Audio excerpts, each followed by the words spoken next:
Olá, eu estou mais uma vez aqui no canal do professor Paulo Maués Correia e hoje especialmente eu vou falar sobre as lendas da cidade encantada dos Botos.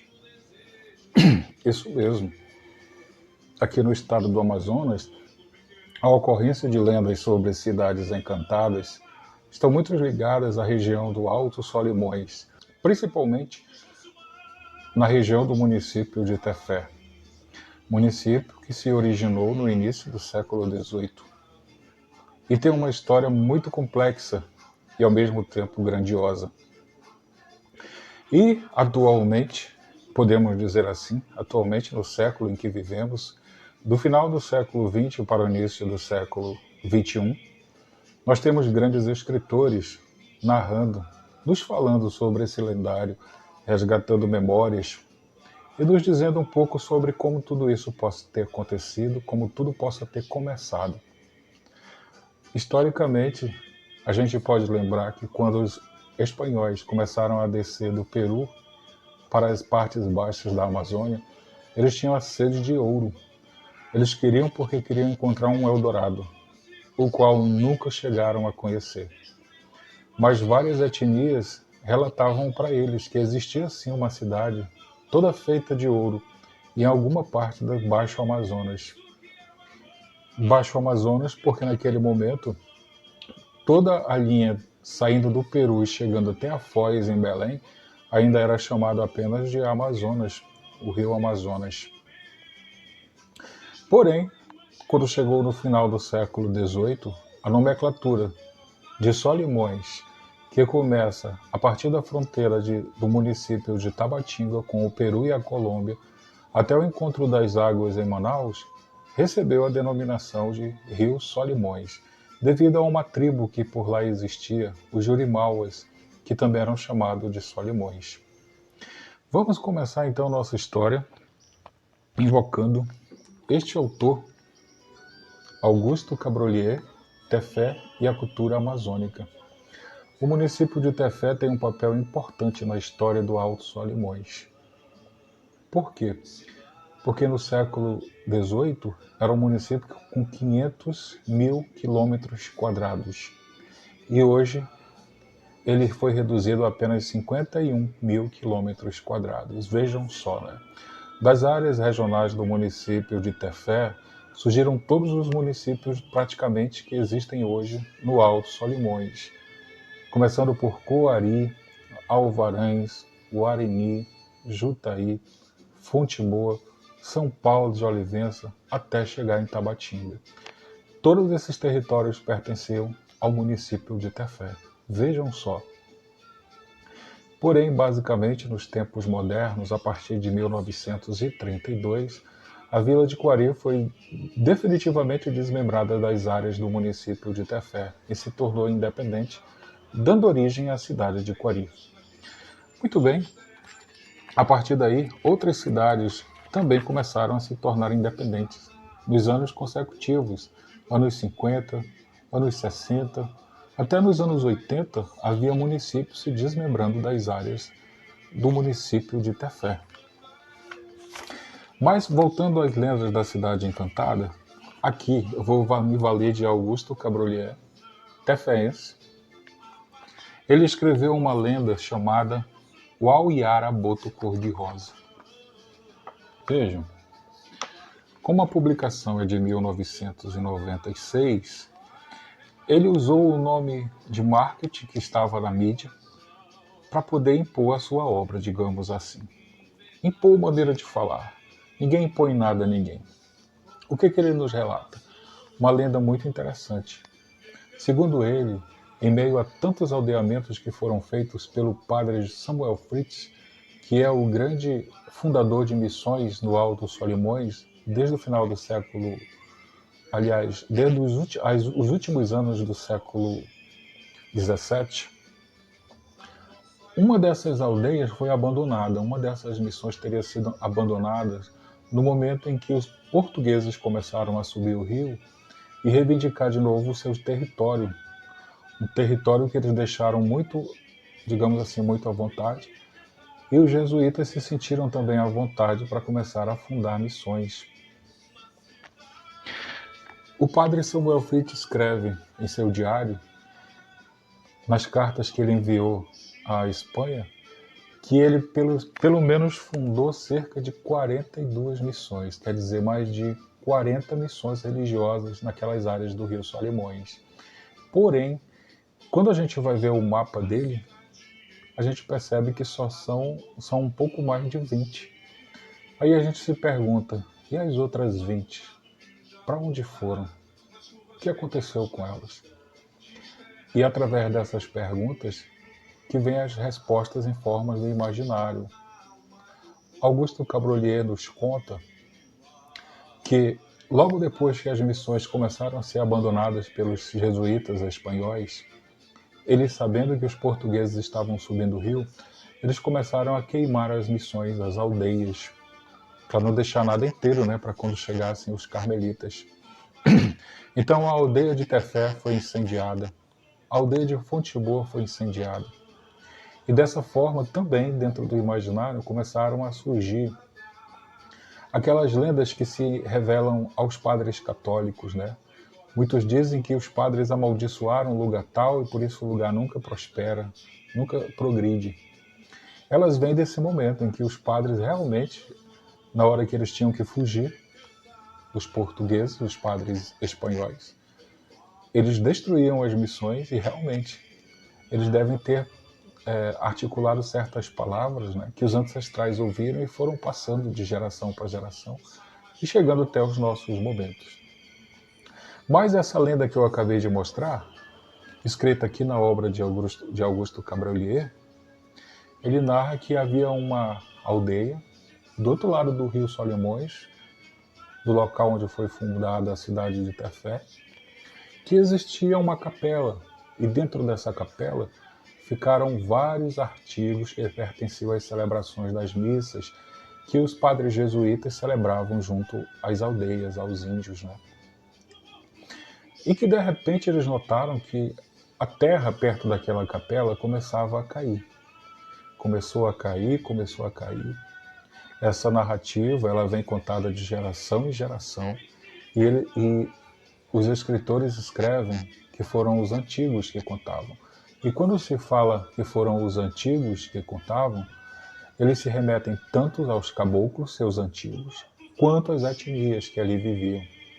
Esses são os antigos, os nossos avós, os bisavós e os tataravós, que normalmente se originaram das etnias, ou dos nordestinos que vieram em busca do lucro da borracha. Muito bem.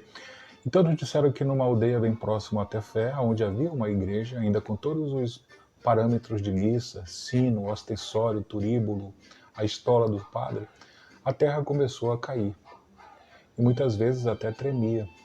E eles perceberam que havia muitos botos pelos arredores.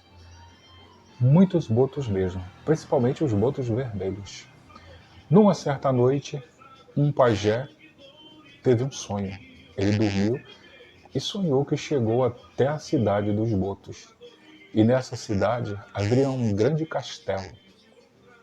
A palavra castelo naquele momento, de 300 anos atrás, ainda não fazia parte assim tão grandiosamente do figurativo dos indígenas, não é verdade? Castelo, palácios. Talvez eles tivessem ouvido falar dentro da articulação dos espanhóis ou portugueses e tiveram alguma descrição através destes. Mas quando eles falavam em castelos, ou quando falam, eles já se remetem a edificações parecidas com os teatros da Paz, que existem em Belém, e o Teatro Amazonas, que existe em Manaus. Porque a descrição desses chamados castelos eram de serem casas suntuosas, com fachadas, beirais, colunas, várias janelas, grandes salões, com móveis extremamente requintados. Esse é o cenário do Castelo do Boto. Então, segundo o que o pajé sonhou, quando ele esteve na cidade dos Botos, a tal da cidade encantada, ele tinha visto um castelo e descobriu entre os botos que os botos queriam derrubar a aldeia onde tinha a velha capela porque os botos diziam para ele que aqueles objetos que estavam dentro da igreja quebravam o feitiço deles, porque segundo o pajé, o feitiço dos botos era algo demoníaco, não era algo do bem. Isso nessa visão, né, da história sendo contada e narrada pelo imaginário. Então, o que que os índios fizeram? Para que os botos não derrubassem a capela, não derrubassem esse local onde eles estavam, os índios pegaram todos os objetos da igreja, tudo, até o sino, e atiraram no rio, jogaram fora. Como eles estavam ali sozinhos e não tinha mais padre nenhum para realizar as celebrações da missa, eles fizeram isso. Porém, os botos não se contentaram. Os botos queriam porque queriam derrubar até a capela. Vejam só, né? Então, a partir dessa narrativa, é que começa a surgir a ideia das cidades encantadas já modernas, sem ser a cidade suntuosa, coberta de ouro, com ruas de ouro, mas continua sendo uma cidade em que existe um castelo, um palacete imponente, onde os botos vivem, ou pelo menos o boto vive, né? Existe sempre o imaginário se direciona a um deles, porém é o lugar onde todos eles vivem, num prédio suntuoso, imponente, opulento. Esse é o cenário do início dessa lenda mais modernizada da cidade encantada do Boto. Então nós temos os escritores de Tefé nos trazendo de volta essas ideias, esse imaginário tão forte, tão bonito. E eu devo aqui mostrar um outro escritor,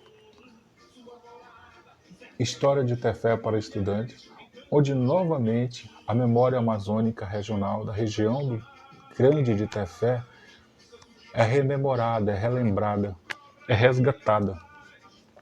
Esses escritores, eles se ocuparam em não deixar morrer esse imaginário, as tradições que fazem parte daquela área, porque é uma área grandiosa, que se conta muitas histórias, onde surgem muitas tradições.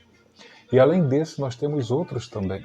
Nós temos Protásio Lopes, que é um grande escritor de Tefé, que tem as suas obras muito respeitadas perante a sociedade, perante os estudantes e perante a comunidade. Nós temos também Augusto Cabrolier, como eu já mostrei. Temos Claudemir Queiroz, que é o História de Tefé para estudantes. E Luiz Cevalho, que também resgata todo esse lendário. Então existe um leque que se abre de escritores de Tefé, resgatando o imaginário, a história da cidade, vindo desse momento grandioso em que os padres jesuítas construíram as missões e dessas missões aos poucos foram se originando as cidades. E o que é interessante é que existe para cada cidade, até hoje, desde aquele momento, os santos católicos que foram invocados para representar a imponência da igreja naquele momento, né, dentro das missões. Então, em Tefé, nós temos a Santa Teresa, nós temos em Fonte Boa Nossa Senhora de Guadalupe, nós temos em Alvarães São Joaquim, nós temos em Tabatinga São Francisco, na cidade de São Paulo de Olivença, São Paulo. Então, desde aquele momento, esses santos católicos permaneceram. Porém, em muitos outros lugares, após serem desmembrados da cidade de Tefé ou não, a cultura da religiosidade em relação a esses santos que foram ainda invocados no tempo dos jesuítas, lá pelo final de 1690, desapareceram. É o caso do município de Coari, que supostamente teria se originado da missão de Nossa Senhora das Neves dos Jurimauas, mas nada é escrito oficialmente nos livros.